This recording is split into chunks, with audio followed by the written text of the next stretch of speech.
안녕하세요. 오늘은 로마를 만든 4명의 리더들 중에 디오클레티아누스에 대해서 공부할 텐데요. 디오클레티아누스는 그 로마 제국에서 그 3세기의 위기를 구하고 새로운 그 로마를 여는데 기여한 그런 황제가 되겠습니다. 그는 아프리카 출신 황제입니다. 로마 역사에서 황제는요, 처음에는 로마 아우구투스로부터 시작해서 이제 로마의 그래도 전통 귀족 가문 아니면은 뭐 양자가 돼서라도 그런 로마 전통에 아주 연결되어 있는 가문 출신들이 황제를 했는데요. 그는 244년에 달마티아의 살로나라는 곳, 오늘날은 크로아티아, 거기서 갈라져 나온 크로아티아의 솔린이라는 곳인데 여기 살로나에서 하층민 출신으로 태어났습니다. 그의 초기 생애를 전혀 알 수가 없습니다. 그만큼 비천한 신분이었기 때문에 기록에 남아있지가 않습니다. 그는 군인 황제 시대에 태어났고 청년기에 특히 군인들이 출세하는 것을 많이 보았습니다. 특히 장군이 공을 많이 세우면 잘하면은 이제 황제도 되는 것을 보았는데, 특히 270년 이후로는 발칸반도에 그 일리리아, 크로아티아 출신 황제들이 여러 명이 등장했습니다. 디오클레스도 아마 발칸반도 출신 황제들의 그 인기를 보고 자기도 아마 어려서부터 군인이 돼서 출세해야 되겠다 이런 꿈을 꿨던 것이죠. 그러니까 로마에서, 히스파니아에서, 아프리카에서, 그 다음에 발칸반도 이렇게 제국의 여러 곳에서 황제들이 등장해가지고 이제 로마를 통치한다는 거지. 로마 이탈리아 사람들이 황제 자리를 독점하는 게 아니고 능력이 있다면 제국 어디에서라도 이렇게 통치를 할 수 있었다. 이게 로마의 어떤 장점이라고 할 수 있겠습니다. 디오클레티아누스는 283년 40세가 되던 때에 그 카루스 황제의 근위 기병대장이 됩니다. 그리고 그가 많은 전공을 세워서 이후에 콘술이 됩니다. 그는 아주 그런 면에서 출세를 했는데 이 카루스 황제가 동방 원정 중에 전사했기 때문에 그의 아들 누메리아누스가 황제 자리를 승계했는데 그도 1년 만에 죽습니다. 그래서 284년에 근위 기병대장이었던 디오클레스가 평소에 병사들의 인기를 많이 끌었는데 그 병사들이 지지해가지고 결국 황제가 되는 것입니다. 뭐 군인 황제 시대가 다 이런 식으로 황제가 됐습니다. 그는 황제가 되고 나서 1년 만에 이름을 이제 우리가 잘 알고 있는 디오클레티아누스로 개명을 합니다. 근데 그 동방에서 있었던 일이고 서방에서는 카루스 황제의 다른 아들 카리누스가 통치하고 있었습니다. 디오클레티아누스가 황제가 되고 보니까 서방에 또 다른 황제가 있어서 결국 경합할 수밖에 없었고 카리누스를 내전 중에 죽이고 최종 황제로 등극합니다. 자, 이렇게 이제 황제 자리에 올랐는데 디오클레티아누스에게는 혼란 그리고 대외적인 여러 가지 어려움을 수습할 책무가 있었던 것이죠. 바로 여기서 그의 개혁이 나오게 되겠습니다.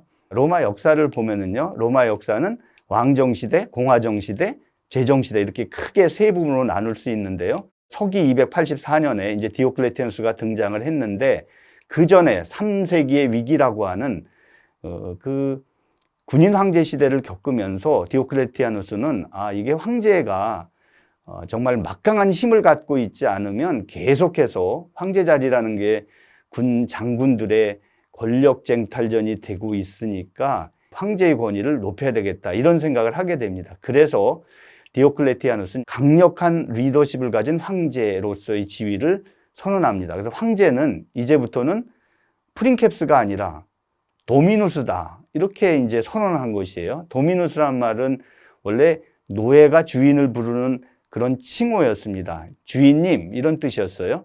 근데 그 타이틀을 바로 이제 디오클레티아누스가 내가 바로 너희들의 주인이다 그런 뜻으로 도미누스. 그 다음에 더 나아가서 특히 동방 쪽에서는 황제를 신격화하는 경향이 있었습니다. 이미 아우구스투스 시대부터 황제가 죽으면 죽은 뒤에 후임 황제가 전임 황제를 신격화하는 전통이 세워졌어요. 이제는 살아있는 황제를 아예 신이라고 신의 현현이다 이렇게 주장을 했어요. 그래서 도미누스 에트 데우스 주인이자 신. 그래서 그의 통치를 도미나투스라 이렇게 부릅니다. 도미나투스. 즉 전제 군주의 통치 시대가 열렸다. 그래서 전에는 황제가 원로원 의원들하고 똑같은 시민으로서 이렇게 대우를 했다면 이때부터는 황제를 만나려면은 황제를 배하라는 예식을 만들었습니다.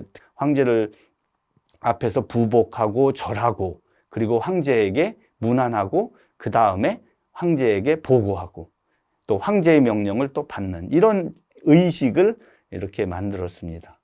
그래서 막강한 황제의 권위를 우선 확립하고 그리고 나서 여러 가지 개혁 조치를 통해서 로마의 문제를 풀어가는데 성공을 했다는 것입니다. 가장 중요한 특징 중 하나가 원로원의 권위를 무시한 거예요. 이 앞에 아우구스부터는 항상 원로원을 중요하게 생각했습니다. 원로원의 권위를 존중했고 재위 계승 때는 특히 로마 원로원의 제가가 필요했습니다.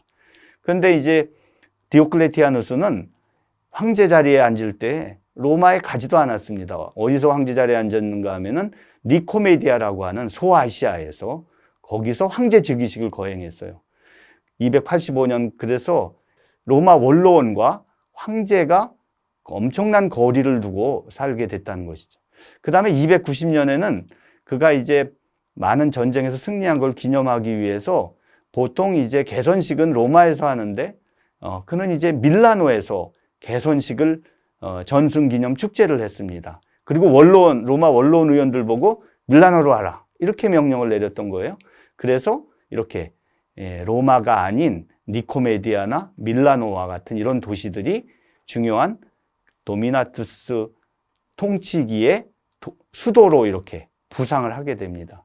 원로원의 속주 통치권을 무시하고 또 원로원의 입법권을 무시하고 황제가 또 법을 제정해서 포고하고 모든 속주민들에게 지키게 했습니다.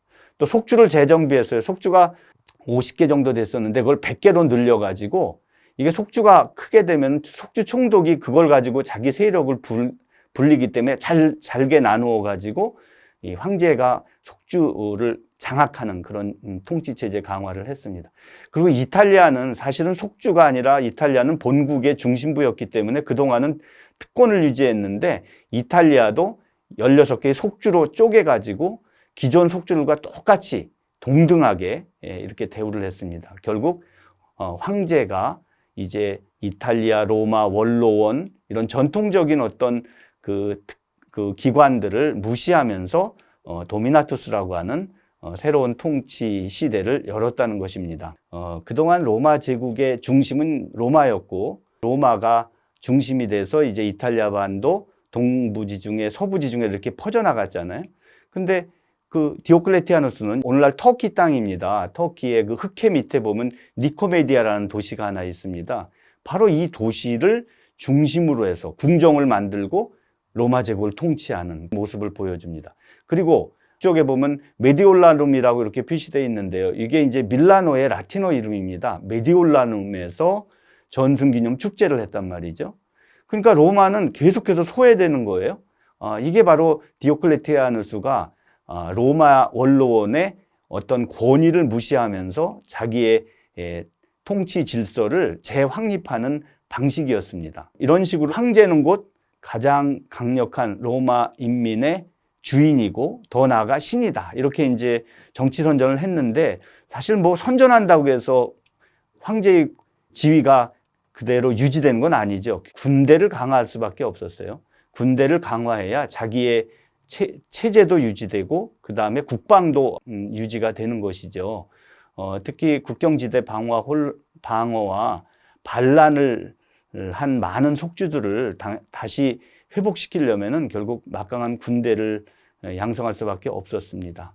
또 게르만족이나 페르시아 같은 외부의 적들의 침입으로부터 로마를 보호하기 위해서 그는 이제 강력한 군대를 또 만들 수밖에 없었습니다. 그래서 군대 병력도 40만에서 50만으로 늘리고 군단 수도 39개에서 65개로 이렇게 증대를 했습니다.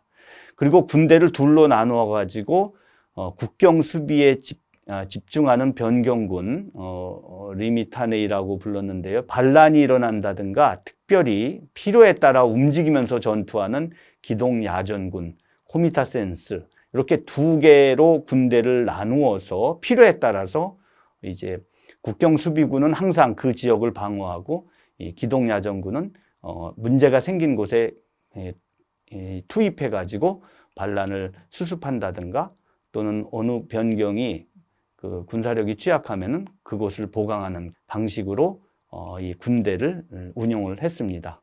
그리고 이제 여러 군사시설, 궁정이나 공공시설을 만들고 국가의 위상을 제고했습니다. 또 이러려다 보니까 많은 또 관료들이 필요했습니다. 그래서 그는 군대와 이 정부 행정기구를 강화해서 자기의 체제를 유지했습니다.